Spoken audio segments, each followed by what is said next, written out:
My parents paid for my sister's brand new car, but left me drowning in medical debt.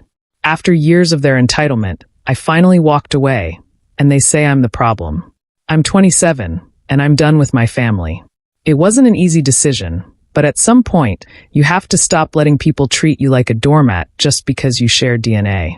My parents have always favored my younger sister. Everyone in the family knows it.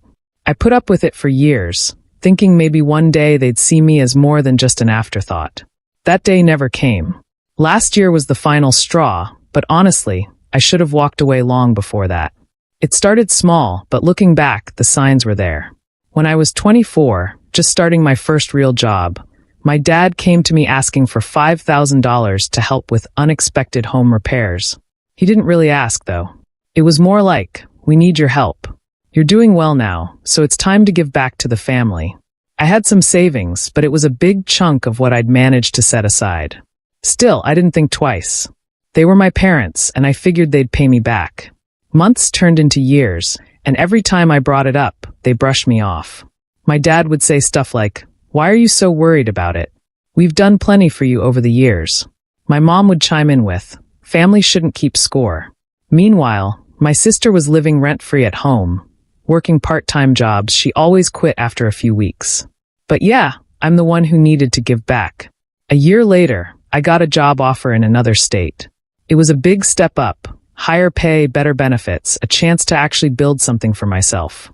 I told my parents about it, thinking they'd be proud. Instead, my mom went into full guilt trip mode. "Why would you move so far away? Don't you care about family? What if something happens to us?" My dad wasn't any better.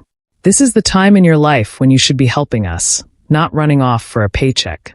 Then my sister chimed in, all casual like it wasn't a big deal.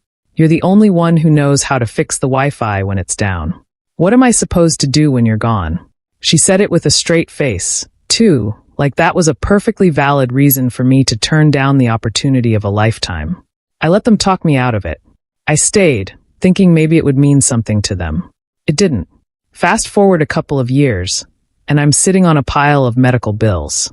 I started having these awful stomach pains that wouldn't go away. I tried to tough it out, but it got so bad that I ended up in the ER. Turns out, I needed surgery to remove my gallbladder. The surgery itself wasn't optional, and even with insurance, it left me with $6,000 in bills. I'd been saving, but between rent, groceries, and life, it wiped me out. So, I went to my parents, thinking they'd help me out. Not pay for the whole thing, just help me cover a bit of it so I could breathe.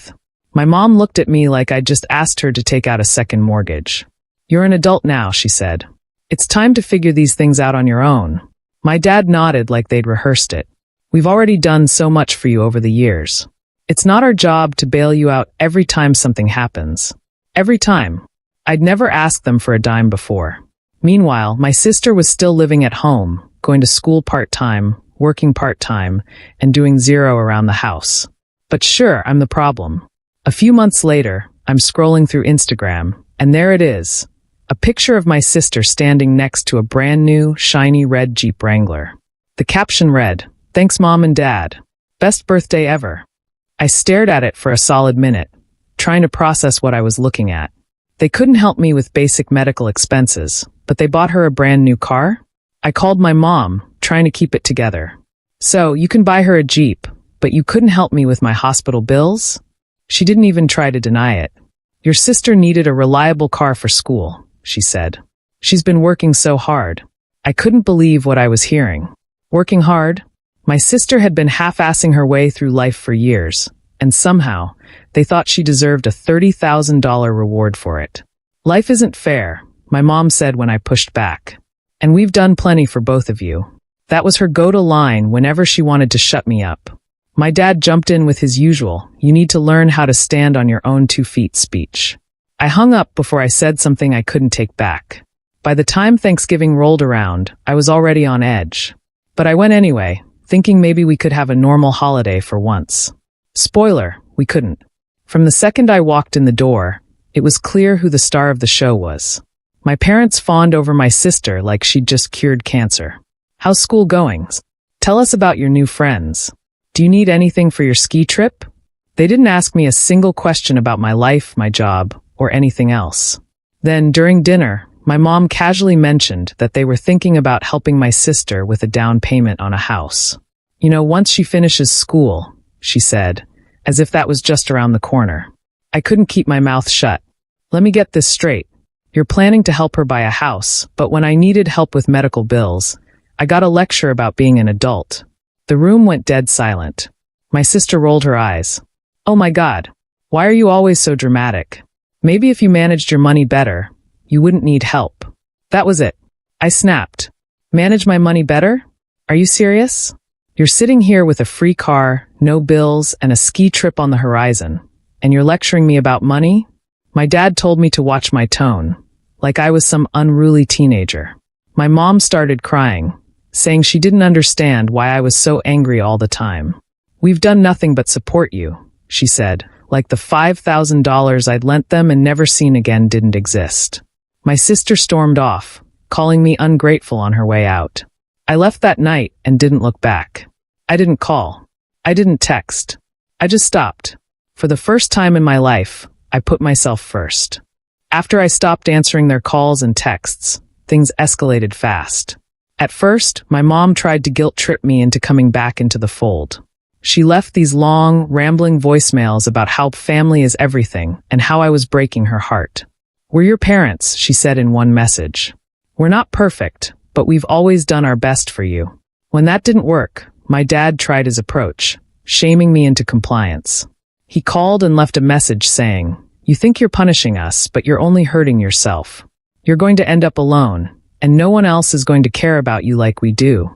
Right, because buying my sister a car while ignoring my basic needs screams unconditional love. Then they got creative. One day, my boss called me into her office.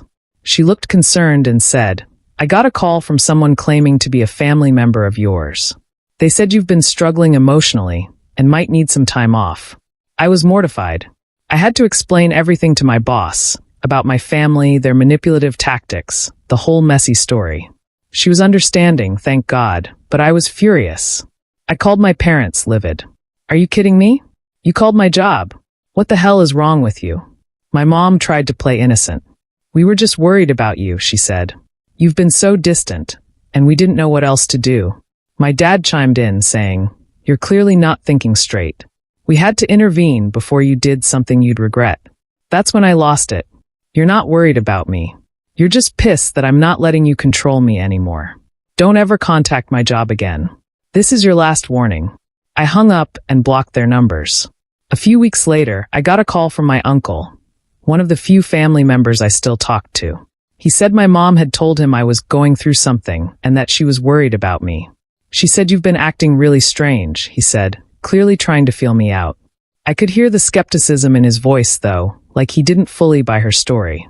I told him the truth. Everything they'd done, from the medical bills to the Jeep to the job stunt. He didn't say much, just, "Wow, that's a lot." I had no idea. He never brought it up again, but I'm sure he spread the word. The last straw came a month later when my mom called from a different number, crying. She said my dad had been in a serious accident and was in the hospital. Despite everything, I couldn't ignore that. I drove 4 hours to the hospital, panicking the whole way. When I got there, I found my dad sitting in a wheelchair with a bandaged ankle. My mom and sister were in the waiting room, laughing and eating takeout like it was just another day. "What happened?" I asked, trying to keep calm. My mom waved it off. "Oh, he sprained his ankle. It's not a big deal. We just thought it'd be nice to have the family together."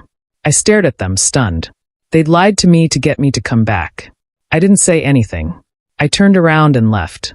They called after me, but I kept walking. By the time I got home, I'd already blocked them again. That was almost a year ago. Since then, I've started therapy, which has been a game changer. It's helped me see that just because someone is family doesn't mean they're entitled to treat you like crap. I've reconnected with friends who've been more supportive than my own family ever was. My parents still try to reach out through mutual friends, but I ignore it. They say they just want to make things right, but I know better. They don't want to make things right, they just want control. Walking away wasn't easy, but it was necessary. Sometimes, you have to choose your own peace over someone else's chaos. For the first time in my life, I feel free.